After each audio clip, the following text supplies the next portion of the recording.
All right, welcome back to Left 4 Dead Garage. And before I get too much further into this, I probably better start a video. So what I'm gonna do, and we're gonna jump on Joe's El Camino, the 25-year LS swap project that seems like it's never going to get done. But that's just how it goes sometimes. Unfortunately, it's not been a priority for neither him nor me. So that's kind of why it's been here for a couple of forevers. So I'm not real sure where I left off. I don't know. I guess I could watch my videos, but I don't know if I put the motor in the car on the last video or not, or if I have footage of that. But if not, guess what? The motor is in the car. I've done a little bit of work off camera. Well, I've done quite a bit, I guess. Headers are on, bell housings bolts are in, converter bolts are in. I'm starting to try to piddle with this wiring. I wanted to leave all the factory wiring in here for him to sort out, because I know eventually this car will have air conditioning on it, or if it want to be the one that be like, ah, crap, you cut all that out. You know, I don't want to be that guy. So it looks terrible. I am not proud of this whatsoever. It's just one of those things where it's not mine, and it's hard to make the call. I'm going to try my best to try to sort it out, get it clean, get it tucked away, and do what I can with it so we can try to get this thing to fire. I'm not even going to put the radiator or nothing in just yet. Hearing it run for a minute, that's the number one thing. So I'm not going to video it, but I'm gonna fuss around with this wiring a little bit and try to get it cleaned up or tucked up out of the way or zip tied up out of the way, so I can lay the intake manifold on there and get that bolted on, and then we can start plugging sensors up, finding homes for things. And then I got to repair, I believe it's an O2 sensor plug that got trapped between the A-arm and the frame when I jacked it up. So it's now distorted looking. And if I'm thinking correctly, I think there is an injector plug that fell apart when we were pulling the motor, or when I was pulling the motor, or when I had the injectors out 2 or 3 times before it hydrolocked and blew up. So anyway, let me get this wiring situated, and I'll get back in here with the camera when we go to put the intake on and start plugging stuff up. Alrighty,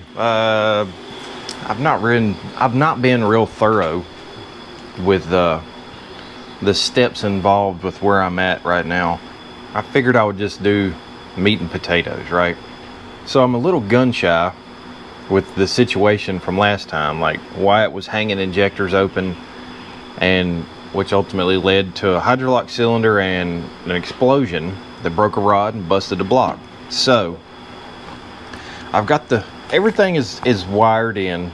It looks like teetotal Fido's Hiney. And I want to stress that it does need a lot of tidying up, and I just want to hear it run. That's kind of the goal here. So let me get back to it. All right, so I'm messing around with it last night. I pulled the injector rail completely loose. I'm like, I'm going to spin this thing over, and I want to watch these injectors fire. I want to try to find a problem before there's a big problem, like last time. Nothing is firing. I don't understand what's going on. So I piddled around with it for a little while. My wife wandered down here. I'm like, hey, cycle the switch a couple of times. Let me check some things. So she did, and she's standing about right in this area here, and I am about where I'm at right now, right? And I'm Googling injector wiring diagrams. Why won't they fire? Because at this point, I'm assuming they're not firing. Well, we know what assume spells. Well, about mid-Google, something pops, and we have stank gas all over both of us. So, and I just thought, Chinese fitting, which could possibly be. Hey, back to the Chinese garbage again. It blew. So this thing has a Corvette style filter regulator. So you can cap the regulator at the rail. So the rail kind of deadheads now. It blew the cap off, hit the firewall, and sprayed gas all over that way. Here's the part. Now it will no longer go on the rail or that barb and clip in. So I thought, well, maybe it just failed, which is scary because what if that happened going down the road? Burn the car down. So I come down here this morning. I got the power probe out, got the test light out. Everything is doing what it's supposed to according to the test light and the power probe. We have voltage on the pink wire. The PCM is sending a ground trigger to fire the injector. I have no fuel coming out. I don't understand it. So I dug out my handy dandy oil pressure / fuel pressure gauge, and I will demonstrate exactly why I feel like I was blowing injectors up last time and now I have no injectors firing at all. I'll stick you to the fender here where you can see that gauge. Now that gauge is about 5 psi off. I do realize that, but that's not really what we're going for here. I'm gonna cut the switch on. I want you to watch that gauge.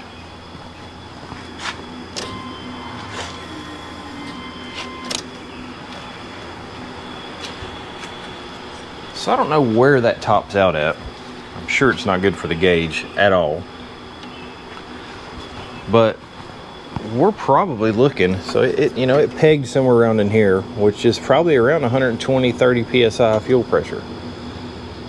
So with that much pressure explains why that guy gave out, which also explains why I'm assuming when the injectors did open, they hung open. And now they have so much pressure on them that maybe they won't open at all. So that is a gigantic problem. The only thing I could think is this filter regulator is not a Wix. So I could have swore there was another one in here that we could try. If not, then I'll have Joe send me a Wix.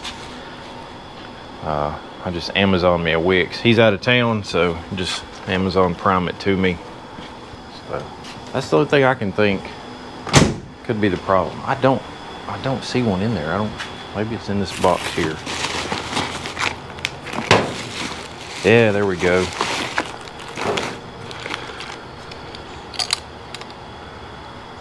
It says Taiwan, but it's worth a shot. And that's a Corvette filter regulator setup. I'm gonna slide under there, toss this in, and see what happens. It has to be something up with that one. I mean, it's still holding on, so that gauge is off by 5. So we'll say it's sitting here holding 100 pounds, which is probably stress on everything. All the Chinese parts are getting a full stress test today. So let me go swap this out and we'll try it again. All right, I got this thing swapped out. There's the old one. You can see the sauce running out of it. I'm gonna stick you right back on this fender over here, just like you were, and we'll find out in real time, I guess, if this worked or not. You can see the gauge. Let's see what happens.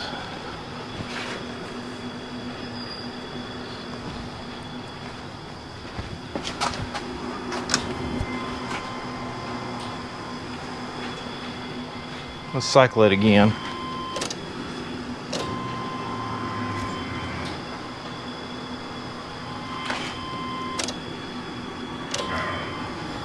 Something's wrong with that. All right, so something's not right here. The bottom one, the larger, is the in. That's the out. That smaller there in the center is the return. I wonder, is it possible that the fuel lines are wrong back there?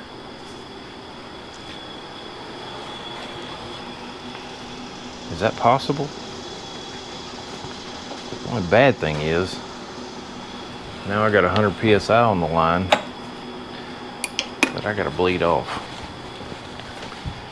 I don't know what would happen if they were backwards. I would think it would have fuel pressure at all.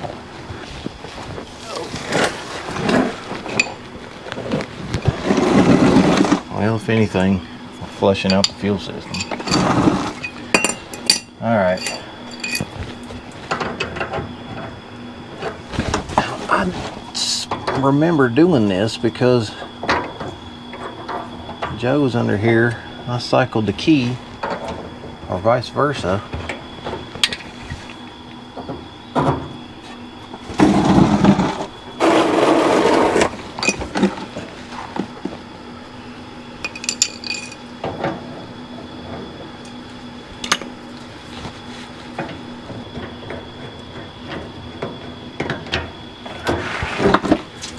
Alright, try not to get this on the camera any more than it already is.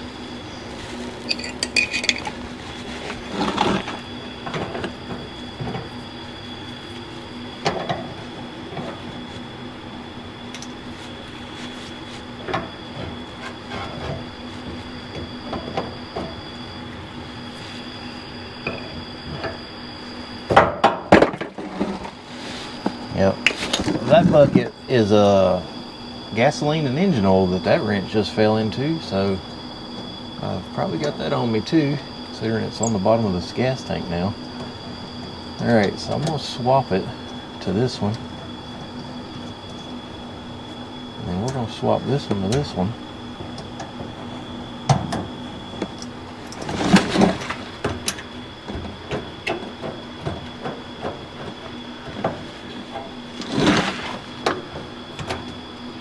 This one wants to be stupid.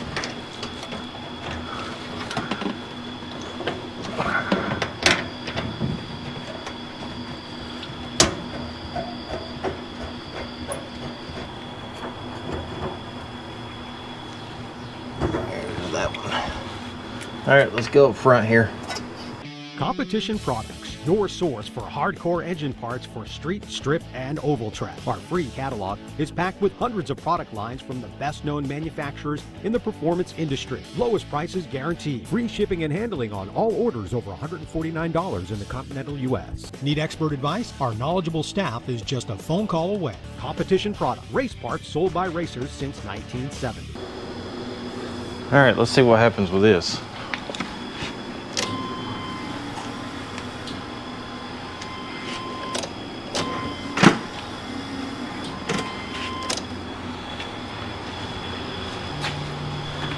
So they are clearly hooked up correctly. I don't know where this fuel pressure is coming from. I'm pretty sure I have another one of these filters.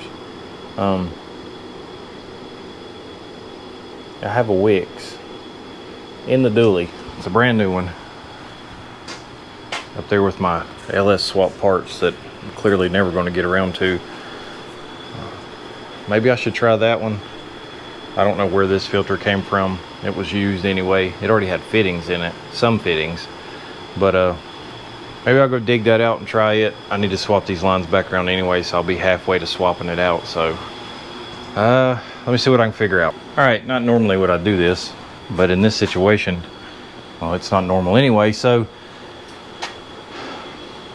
I got to thinking, what if I bypassed the Corvette filter regulator and use the regulator on the fuel rail?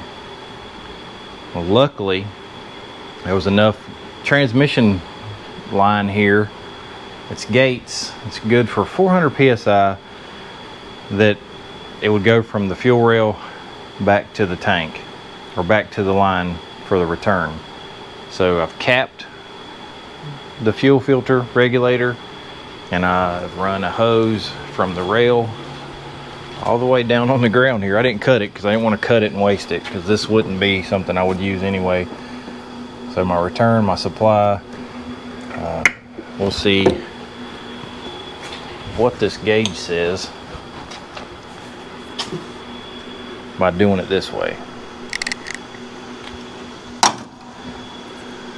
I've heard of other issues with the vet regulator setup, but not this.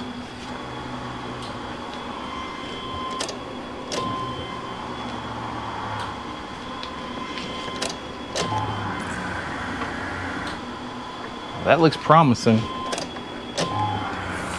Sounds different.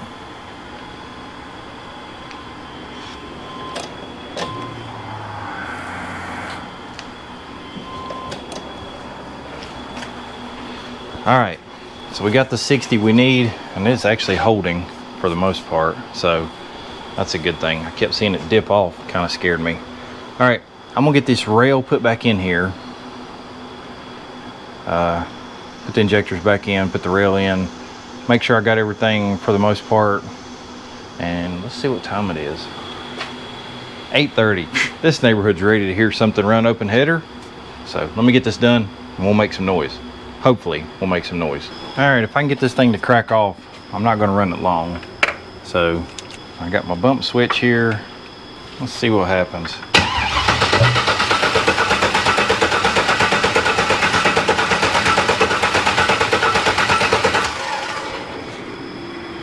This thing just pegged 100 PSI again. Look at that. I don't know what to do with it.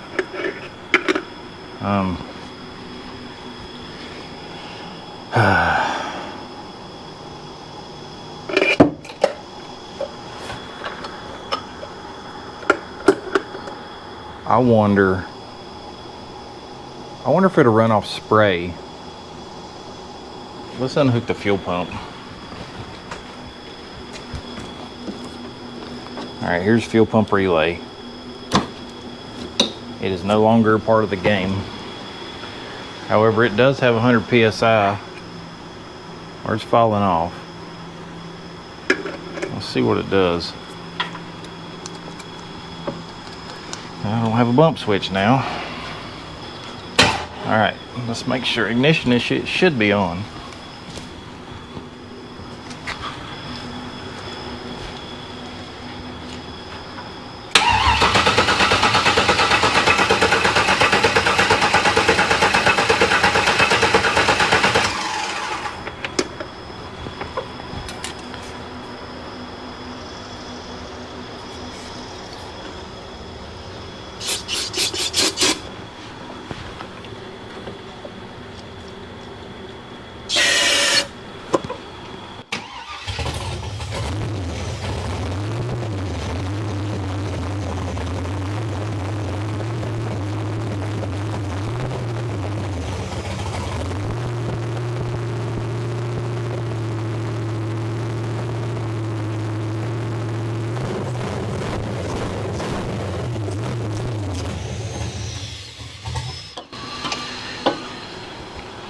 Well, it runs.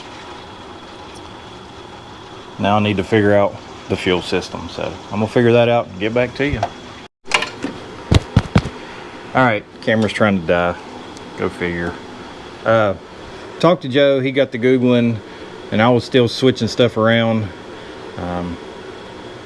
He sends me a link. This is a Spectra tank and sending unit. So apparently there's an issue with the size or something of the return port on this sending unit that'll cause high fuel pressure.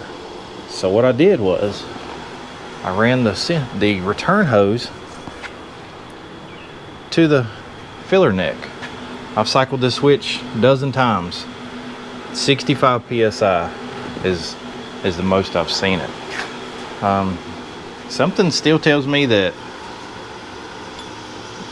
I feel like there's an injector issue, because with me running it on spray, it never lost fuel pressure at the rail. So I mean, if the injectors are running, you would have thought that fuel pressure would have dropped immediately. So we got fuel pressure at the rail. According to the test light and the power probe, the injector should be firing. Let's see if it'll crank.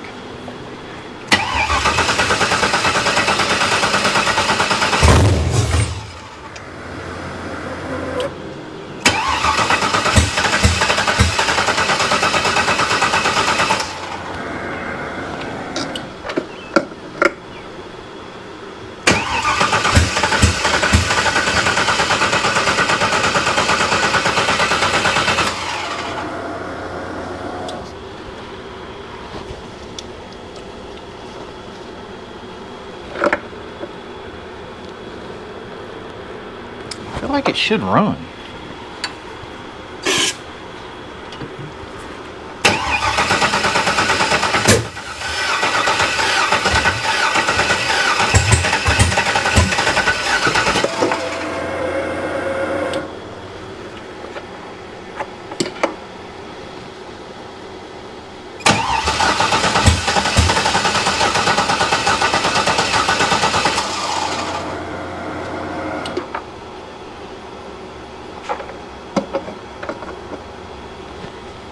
I swear it's still got a fuel issue. I've checked the injector wire colors with the chart. Everything looks fine. Two on this side have the same colors, which should not be that case, but I plugged them in the way they lay out. So why it won't fire now, I don't know. The only thing I can think to do is let's pull the rail back up and see if the injectors are firing. And I'm gonna plug the camera up for a second. All right, update. I don't really have an update.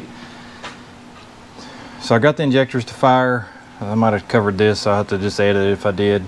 I swapped 4 injectors on this side, everything was firing. I've swapped the mass air meter, I've swapped cam position sensor, jumped the fuel pump to make sure that wasn't it. I'm getting crazy DTC codes in HP tuners. I don't know what the deal with that is, but it only run for a second. That's all it'll do. It's like the VATs are still enabled, so I pulled the computer and I stuck it in that Suburban and it ran, fired right up. If it had VATs, it wouldn't have ran in that truck. So it started right up, and that's a 6-liter, so the tune wouldn't be exactly right, and that thing started right up. So I don't know if I have a vacuum leak somewhere I can't find. The power brake deal is plugged off, so I mean it's not sucking wind there. It's got a cap on it. It's noon now. I've been down here since 6 a.m. so I think I'm going in to get something to eat, or I may call it a day. I don't know. It's kind of hot. I'm gonna cut the switch off on this thing, and apparently I'm gonna have to pull the sending unit because that sending unit has a restriction, and this contraption worked out. So that, I guess I'll pick up where I can pick up. Maybe I can get another idea of what to do, or tag in some help, because I don't know. So I'm gonna go eat. All right, before this camera dies, I need to add this little clip in.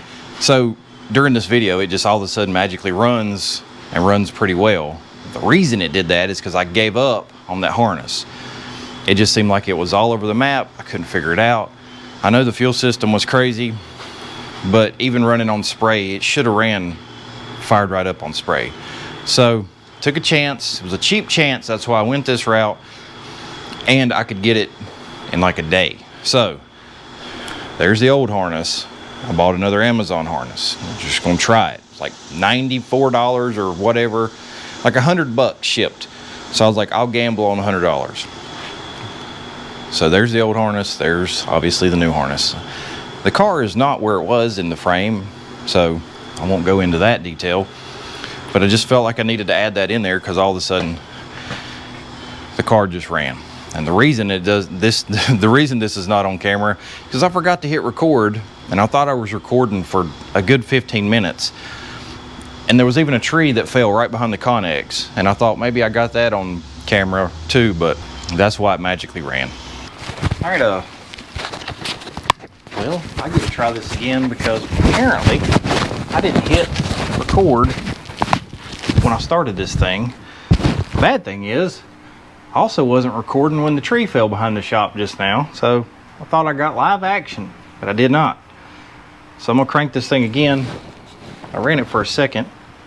It will not idle, but then again, it's not been, properly tuned either. So let's just see what she'll light off again. I feel like it has a miss. Like when I rev it, I can kind of feel it. I also don't want to run it long because I have some electrical wires that are dangerously close to that back header tube that run down to the starter and the crank position sensor.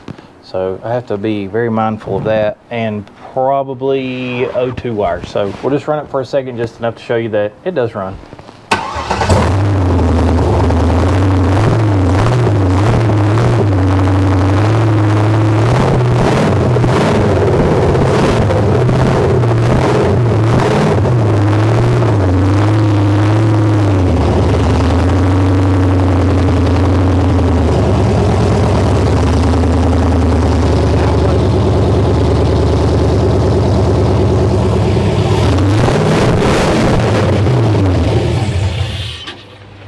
That one didn't get hot quick. I guess I could have checked it with the temp gun, but I also don't need to run it long, like I said. So, hey, it runs. I'm gonna jump in here, radiator, plumbing, all that fun stuff, and we'll just get back to the camera when I got an update. Get back to you. Oh, didn't close the video out either. Falling completely apart on this video. I guess because I was so sidetracked and trying to figure out what the heck was wrong with this car, I just kind of, I don't know, it just fell apart. So I'll jump right into the next video, and we'll continue on with hopefully getting everything sorted out. And thanks for watching Left 4 Dead Garage. We'll see you on the next one.